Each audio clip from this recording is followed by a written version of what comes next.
반갑습니다. 이번 시간에는 노인의 건강 증진 및 질병 예방에 관해서 하도록 하겠습니다. 자, 약물 사용.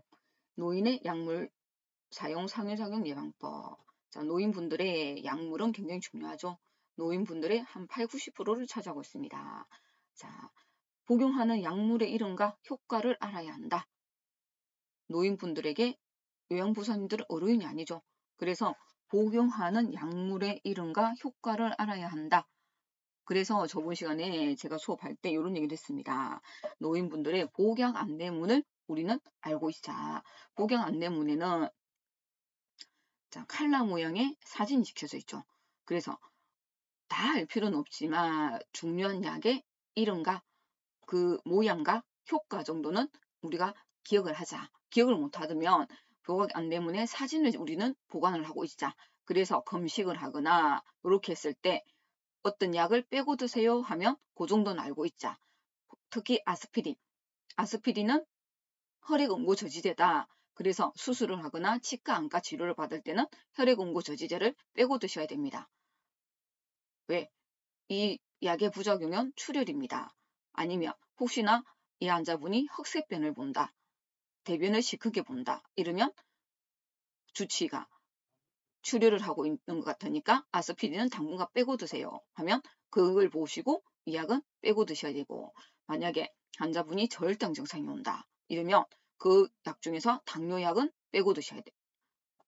하지만 우리가 마음대로 빼면 안 된다. 주치의 선생님이 당분간 이 약을 빼세요 하면 우리가 그 복약 안내문을 보고 확인하고 그 약을 빼야 되는 거죠. 하지만 그 약을 빼는 것조차도 우리는 조제다.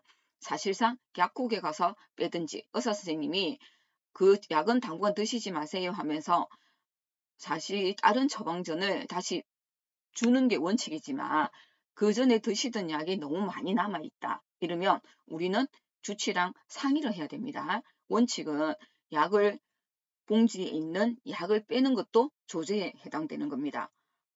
그 약 자체를 가지고 가서 약국 가서 그 약을 빼든지 그렇게 하는 것이 원래는 원칙입니다. 처방받은 약은 정해진 양을 정해진 시간에 올바른 방법으로 복용하여야 한다. 처방받은 약, 정해진 양을 정해진 시간에 올바른 방법으로 굉장히 중요하죠. 약물의 부작용 증상 등이 있는지 확인한다.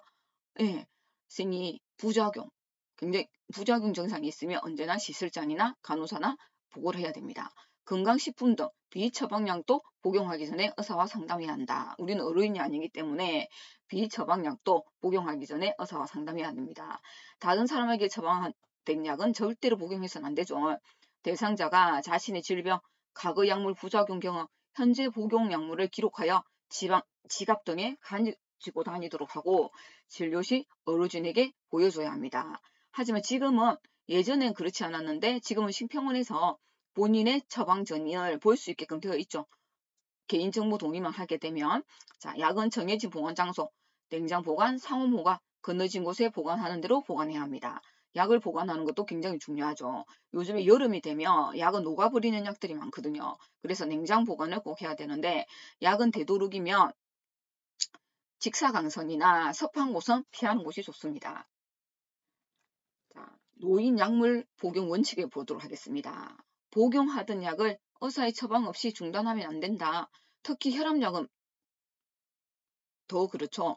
혈압약은 두통이 있으면 복용한다. 아니죠.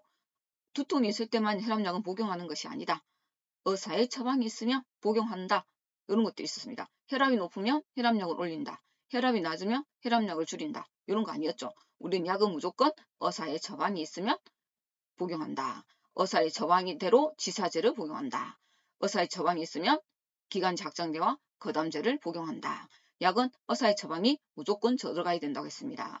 처방을 무시하고 임의로 조절하여 정해진 양보다 적게 복용하거나 많이 복용해서는 안 된다. 맞죠? 자, 약을 술과 함께 먹으면 어떻게 된다고요? 효과가 떨어지거나 부작용이 있을 수 있다. 예, 약은 물과 드시는 게 좋죠. 물과 당연히 드셔야 되죠. 그래야 흡수가 잘 됩니다. 정상이 비슷하다고 해서 선생님, 제 약을 다른 사람한테 주면 됩니까? 안 되죠. 다른 사람에게 처방된 약을 먹거나 자기 약을 남에게 주면 안 됩니다. 선생님, 사람은 체질이 다르죠. 부작용이 나타날 수 있습니다. 아무리 좋은 것도 선생님 저에게는 독이 될 수도 있어요. 그렇기 때문에 절대 제가 먹는 걸 다른 사람한테 다른 약을 주시면 절대 안 돼요. 자, 가급적 단골 병원과 약국을 시정하여 다니는 것이 좋다. 왜?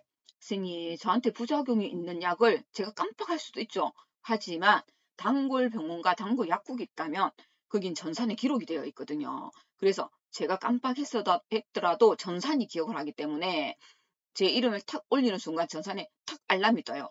그러면 기억할 수 있거든요. 그래서 단골 병원과 약국을 지정하 다니는 것이 좋다. 그리고 선생님 요즘에는 병원에 가게 되면 의뢰서를 가지고 오라는 데가 많아요. 그런데 만약에 단골 병원이 없다면 의사 선생님들이 요즘에 의뢰서를 잘 안 적어주려고 한단 말이에요. 그래서 단골 병원을 지정해 놓으면 의뢰서를 받기가 아무래도 수월하단 말이에요. 특히 어르신들은 요즘 3차 의료기관, 대학병원이나 이런 데 가면 꼭 의뢰서를 가지고 오라죠. 그래서 되도록이면 단골 병원을 지정하고 약국을 지정하는 것이 좋습니다. 단골 병원이나 약국을 방문할 경우 처방전을 보관하였다가 제시하여 약물의 효능 중복이나 부작용을 막아야 한다. 요즘에는 심평원에서 검색이 되다 보니까 이런 것도 조금은 이제는 달라졌지만 그래도 처방전을 보관하였다가 중복이나 부작용을 막는 것이 좋다. 선생님 있잖아요. 의외로 부작용이 있는 분들이 많거든요. 진료 전에 복용 중인 약물과 약물 알레르기에 대하여 반드시 알린다. 진료 후 이전 처방약을 이어서 복용하지 않는다. 선생님 요거 중요합니다. 만약에 혈압약을 드시고 계시는 분이 있는데 최근에 혈압약을 조절을 했어요. 근데 집에 예전 혈압약이 한 10봉지가 남은 거죠. 근데 어르신들은 그 10봉지가 아까워가지고 이 약을 다 드시고 오늘 약 다 온 걸 드시려고 하신단 말이지. 근데 그러면 안 됩니다. 오늘 어제까지 있던 약 10봉지가 아까워도 그 약은 드시면 안 돼요. 오늘 다 온 약을 드셔야 된다는 거죠. 만약에 10봉지가 남은 게 아깝다 이러면 의사 선생님하고 의논을 하셔야 돼요. 이전 처방전이 많이 남아있다. 그럼 복용할 수 있는지 의사에게 확인을 받자. 그러면 의사 선생님이 그 중에서 요 약은 빼고 드세요. 그럼 이렇게 안내를 해드릴 수도 있겠죠. 그래서 우리는 뭐자? 무조건 약에 관해서는 의사 선생님에게 확인을 받자. 자, 옆에 주의사항 볼까요? 동일한 약품은 한 번에 일정 약만 살 수 있다. 선생님, 요즘에 혈압약 있잖아요. 만약에 일주일 정도 남아있다 이러면 약 안 주죠. 3일만 남아있어도 3일 있다 오세요. 이렇게 얘기한단 말이에요. 그리고 그 포장과 약품 설명서를 확인하여 정해진 용량만 복용해야 한다. 그 포장과 약품 설명서를 확인하여 정해진 용량만 복용해야 한다. 이렇게 돼 있죠. 왜냐하면 선생님 용량을 정확하게 확인하고 먹자 이 뜻이거든요. 그 포장과 약품 설명서를 확인하여 선생님 정확하게 설명서를 확인하자 이 뜻이거든요. 근데 저는 이런 경우도 봤습니다. 요양병원에 있다 보면 있잖아요. 어르신들이 그 포장지하고요. 안에 내용물이 달라요. 이게 무슨 말이냐. 어르신들이 만약에 3월달에 약을 타고 4월달에 약을 탔어요. 그랬는데 4월달 약 봉투에다가 3월달 약을 넣어 오시는 거예요. 그럼 우리는 그거를 확인 안 하면 당연히 3월달 약이 4월달 약인 줄 알고 근데 약이 달라. 약이 다른 거예요. 3월달 약이 더 용량이 높아요. 근데 우리는 모르고 있잖아요. 3월달 약이 4월달 약인 줄 알고 그 약을 챙겨줘 버리면 어떻게 되겠습니까? 이분이 혈압이 낮아서 약을 조절했다고 생각했을 때 4월달 약을 드셔야지만 이분이 혈압이 조절이 되는데 그걸 모르고 이분이 4월달 약을 빼고 3월달 약을 챙겨 오신 거야. 그런데 우리는 그 약이 당연히 4월달 약인 줄 알고 이 약을 챙겨 들어갔어요. 그럼 이분은 혈압이 떨어지는 거죠. 그래서 요즘에는 보면 약 그 하나하나에 보면 날짜가 적혀져 있어요. 이 약이 언제 탄 약인지. 그래서 확인을 할 수 있거든요. 그러니까 너무 실수가 많다 보니까 요즘에 하나하나 있잖아요.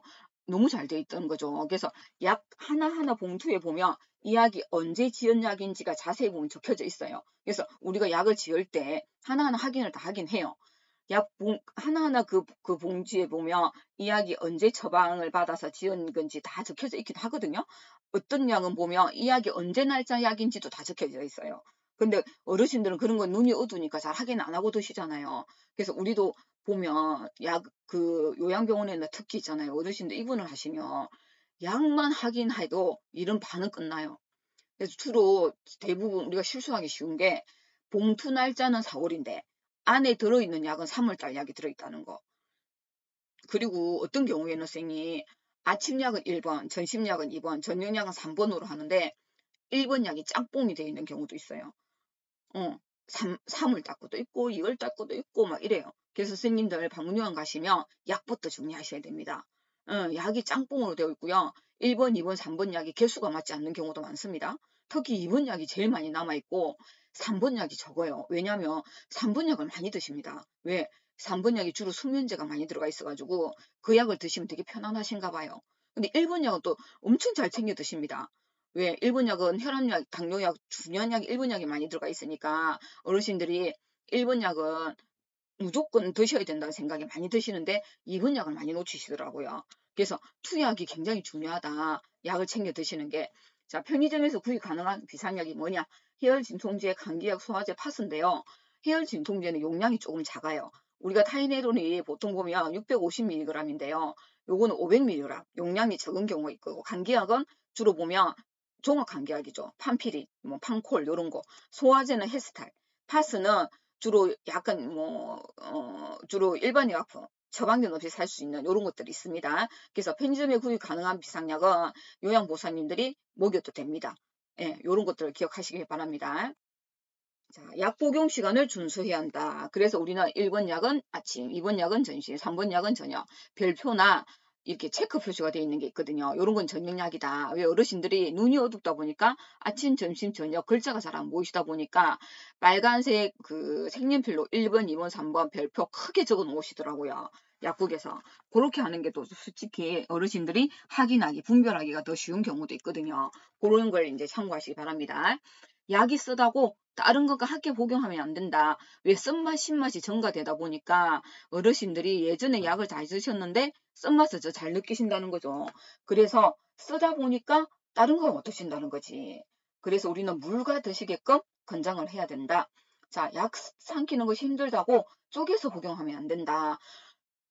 네, 음식도 삼키는 게 힘드는데 약은 더 삼키는 게 힘드시다 보니까 쪼개서 드신단 말이에요. 분할선이 있는 약만 쪼개서 복용할 수 있다. 자, 옆에 보시면 자, 저렇게 분할선 있죠. 저 약만 쪼개서 드셔야 된다. 만약에 정말 커서 못 드시겠다 이러면 의사 선생님한테 자, 분할선이 있는 약 아니면 크기가 작은 약으로 바꿔달라고 해야 되죠. 자, 선생님이 제가 수업 시간에 설명드렸죠.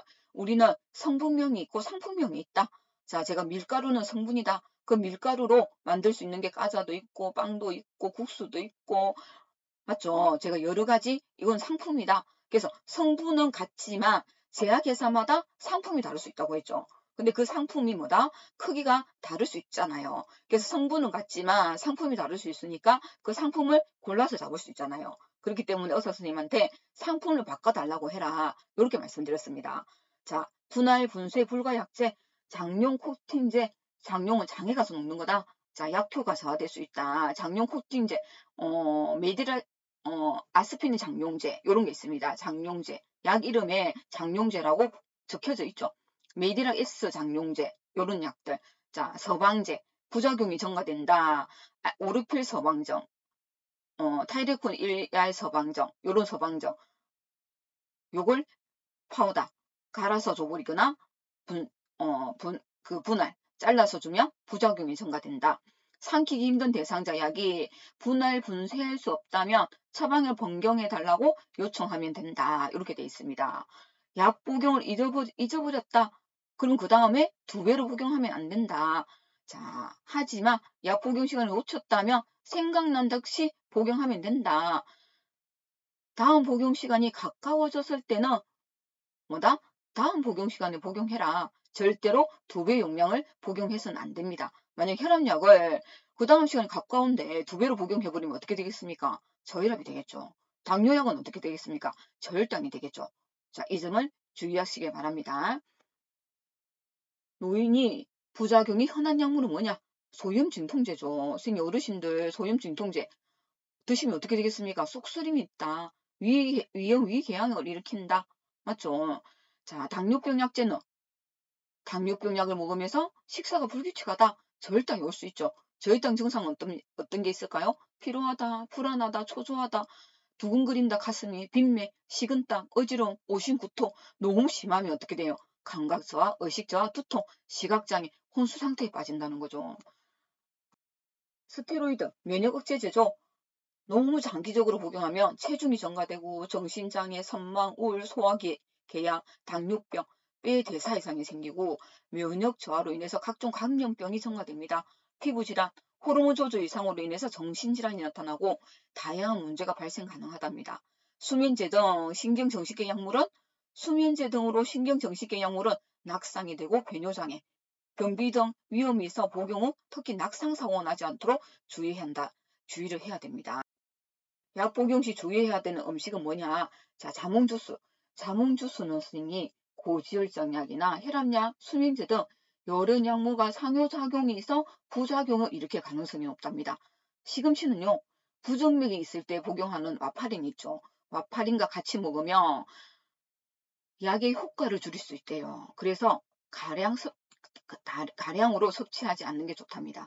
커피, 유제품, 인상, 혼상, 칼라, 술 이런 음식은 약과 같이 먹을 때는 예상하지 않았던 문제가 발생할 수 있답니다. 그래서 약은 물과 함께 복용하고 궁금한 점은 의료인과 상의하는 것이 필요하다고 합니다. 자, 요 점 유의하시기 바랍니다. 자, 요건 복약 안내문이죠. 자, 저번에도 한번 말씀드렸죠. 폴라빅이라는 게 있다. 이것은 클로비도그렐이다. 항혈소반제다. 이렇게 모양이 나와 있죠. 이것은 부작용은 출혈이다. 그래서 치과나 안과를 치료를 받을 때는 자, 요 폴라빅이라는 걸 자, 요즘 약은 이렇게 복합제제다. 세비카라는 게 있다. 이렇게 두 개 숫자가 나와 있는 건 요렇게 암로디핀이랑 오메사르탄이라는 두 가지 약이 복합제제로 들어가 있는 것이다. 두 가지 성분이다. 이렇게 보면 요걸 보여드리기 위해서 제가 금연과 절주. 금연을 우리 교과서에 올려놓은 이유가 뭘까요? 금연은 늦지 않다. 보세요. 담배를 끊는 즉시 혈압이 정상으로 돌아온다. 2주에서 3개월이 지나면 폐기능이 좋아진답니다. 1년이 지나면 심장병에 걸릴 위험이 흡연할 때보다 절반으로 줄어든다. 그래서 금연을 해라. 약물 치료도 하고 금연 상담. 절주. 술도 끊으셔. 근데 절주하는 방법이 뭘까요? 암 예방을 위해서는 한두 잔의 술도 피해라. 구분해 보세요. 음주 일지를 작성해라. 자, 스트레스를 피해라. 절주 환경을 조성하자. 필요한 경우에는 그 하나의 보건소나 알코올 담당 전문가, 의료진의 자, 금단 증상 대처 및 스트레스 관리. 적절한 영양 공급 및 비타민 공급이 이루어져야 한다. 금단 증상이 심하면 약물 치료가 필요할 수 있어 병원이나 의원에 방문해야 한다. 스트레스를 받는 상황을 파악하고 취미생활, 요가, 명상 등을 통해서 스트레스를 풀도록 하자. 이렇게 담배를 금연하는 즉시 2분 뒤, 8시간 뒤, 24시간 뒤 이렇게 좋아진대요. 가음하지 않고 술을 적당히 마시기 위한 권장사항. 술 대신 알코올이 안 들어있는 음료 마시기. 술을 마실 때는 알코올 도수가 낮은 종류로 선택하기. 작은 잔에 마시기. 술을 알코올이 안 들어있는 음료와 섞어 마시기. 술을 마시면서 물도 함께 마시기. 일주일에 술을 마시지 않는 날을 정하기. 술자리에서 음식, 안주도 함께 먹기. 이런 것들이 있답니다. 예방접종, 예방접종 중요하죠. 65세 이상에서 누구나 필요한 예방접종은 독감, 인플루엔자입니다. 파상풍, 디프테리아, 백일해, 폐렴규균, 대상포진이다. 독감은 우리 언제 맞아요? 1년에 한 번 맞죠? 매년 1회 접종한다. 맞죠? 9월 말이나 10월경에 합니다. 자, 독감은 매년 1회. 파상풍 디프테리아 100일에가 있습니다. 파상풍 디프테리아는 10년에 한 번 접종합니다. 100일에는 평생 한 번 접종합니다. 우리나라는요, 1958년 이전에 출생하신 분들은 100일의 예방접종을 하지 않았던 분들이래요. 그래서 이분들은 한 번 접종하는 게 좋답니다. 자, 우리나라에 파상풍 디프테리아 100일에를 같이 예방접종하는 게 있어요. 처음에는 그걸 한 번 접종하시고요. 그 뒤에는 파상풍 디프테리아는 10년마다 한 번 접종해요. 다시 정리해드리면 파상풍 디프테리아는 10년에 한 번, 백일에는 평생 한 번 접종하시면 됩니다. 자, 폐렴규균은 65세 한 번 접종해요. 그런데 23가 다당 백신은 무료 백신이고요. 13가 단단 백신은 단백 백신은 유료거든요. 자, 다시 23가 다당 백신은 무료입니다. 13가 단백 백신은 유료입니다. 그래서 우리는 내가 면역이 좋다, 예방접종이 한 적이 없다. 근데 일반인분들은 23가 다당 백신을 65세 이상에 그냥 무료로 맞으시면 돼요. 근데 제가 면역이 떨어져서 혹시나 만성신부전이나 면역결핍증이나 신증후군이나 백혈병, 림프종, 암이 있다, 비장절제술을 받았다 이런 분들은 13가 다당 백신을 유료로 맞으시고 23가 다당 백신을 무료로 맞으시는 게 좋답니다. 다시 정리하면 폐렴규균 예방접종은 65세 이상에 맞으시는 거다. 그래서 면역이 정상이라면 23가 다당 백신을 한 번 맞으시는 게 좋다. 그래서 일단은 폐렴규균 예방접종은 65세 이상, 요거만 기억하시면 돼요. 폐렴규균 예방접종은 65세 이상, 요거만 기억합시다. 그런데 예방접종하는 방법이 자 23가 다당 백신 무료를 한 번 맞는 게 있고요. 아니면 유료 돈 주고 맞는 거 맞고 그 뒤에 무료 공짜를 맞는 게 있다. 요걸 기억하시면 됩니다. 자, 대상 포진은 60세 이상의 한 번. 그런데 내가 찝찝하다, 신경통이 내가 뭔가 통증에 예민하다 이런 분들은 50세에서 59세에 한 번 맞자. 그런데 평생 한 번만 맞으면 된다. 다시 대상 포진은 60세 한 번, 60세 이상 한 번. 이렇게. 자, 폐렴교구는 65세 이상, 대상 포진은 60세 이상 한 번. 이렇게 기억. 온열질환, 온열질환은 뭡니까? 너무 더울 때, 폭염입니다. 폭염. 자, 폭염. 너무 더워요. 가급적 야외 활동이나 야외 작업은 자제하자. 외출할 때는 헐렁한 옷차림에 챙이 넓은 모자와 물을 휴대하자. 자, 시원하고 통풍이 잘 되는 장소에서 쉬고 시원한 물이나 음료를 천천히 마신다. 가볍게 식사를 하고 물은 매 20분마다 한 컵씩 마신다. 선풍기는 한기가 잘 되는 장소에서 사용하고 커튼 등으로 햇빛. 자, 폭염 관련 질환에는 열사병, 열탈진, 열경련이 있습니다. 열사병은 선생님 열 때문에 죽는 거예요. 얘는 있잖아요. 선생님 너무 더운데 땀이 나지 않아요. 그래서 체온이 올라가요. 갑자기 의식상실이 일어날 수도 있고 치료하지 않으면 사망할 가능성이 있어요. 이게 열사병이다. 열탈진은 땀이 너무 많이 흘려가지고 심한 갈증, 피로감, 현기증, 식욕감, 두통, 구역, 구토가 발생해요. 이때는 서늘하고 통풍이 잘 되는 장소에서 쉬면서 염분과 수분을 보충해야 됩니다. 자, 열경련은 폭염 시 심한 신체 활동을 해서 근육의 경련이 발생합니다. 일반적으로 근육 경련이 30초 정도 일어나지만 심할 때는 2분에서 3분 동안 지속이 돼요. 근육이 일어난 경련은 마사지로 풀어줘야 됩니다. 자, 폭염 관련 질환에는 열사병, 열탈진, 열경련이 있다. 열사병은 열 때문에 사망까지 이를 수 있다. 열탈진은 열 때문에 피로하고 현기증이 나는 것이다. 염분과 수분을 보충하자. 열경련은 열 때문에 근육이 경련을 하는 것이다. 이것은 근육이 경련이 일어나면 마사지로 풀어주자. 한랭질환, 너무 춥다. 평소 가벼운 실내 운동과 절절한 영양 섭취를 하자. 외출 전에는 날씨를 확인하고 가벼운 추운 날에는 야외 활동을 하지 말자. 외출 시에는 내복을 입고 얇은 옷을 겹쳐 입자. 장갑, 목도리, 모자, 마스크를 착용하자. 발을 따뜻하게 감싸준 더신이나 안쪽에 기모가 있는 부처, 방아나를 착용하자. 자, 한랭 관련 질환에는 저체온증, 동상이 있거든요. 그리고 자, 저체온증은 너무 춥죠. 체온이 떨어지는 질환이다. 이것 선생님 몸떨림, 피로감, 창난, 어눌한 말투, 기억상실, 졸립 119 신고해야죠. 선생님 동상이 가장 시험에 많이 나오죠. 선생님 우리 동상 결림 기억나시죠? 피하 조직이 손상되는 겁니다. 주로 코, 귀, 뺨, 턱, 손가락, 발가락에 피부색이 창백해지죠. 누런 회색으로 변하면서 단단해지면서 피부 감각이 저하되면서 무감각해집니다. 신속히 병원에 방문해야 되는데 선생님 병원에 방문이 어렵다. 그러면 가급적 환자를 어떻게 해야 되냐. 가능하나 따뜻한 장소로 이동시키고 동상 부위를 따뜻한 물에 담궈줍니다. 동상 부위를 따뜻한 물에 담그는 것이 좋다. 이것이 시험이죠. 자주 출제가 됐습니다. 자, 동상은 따뜻한 장소로 이동시키고 동상 부위를 따뜻한 물에 담그는 것이 좋다. 요걸 기억하시기 바랍니다.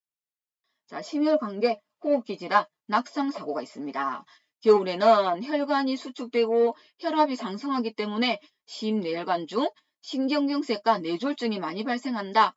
또한 건조하고 찬 공기로 인한 호흡기 질환 및 낮은 기온으로 인해 관절 주변 인대나 힘줄이 뻣뻣해져 발생하는 낙상도 증가한다. 따라서 가급적 추운 날에는 야외 활동을 피하고 보온에 주의를 기울여야 한다. 자, 요런 거, 자, 신경 써 주시기 바랍니다. 자, 선생님, 다음부터는, 자, 다시 세 번째 시간에 만나기로 하겠습니다. 수고하셨습니다.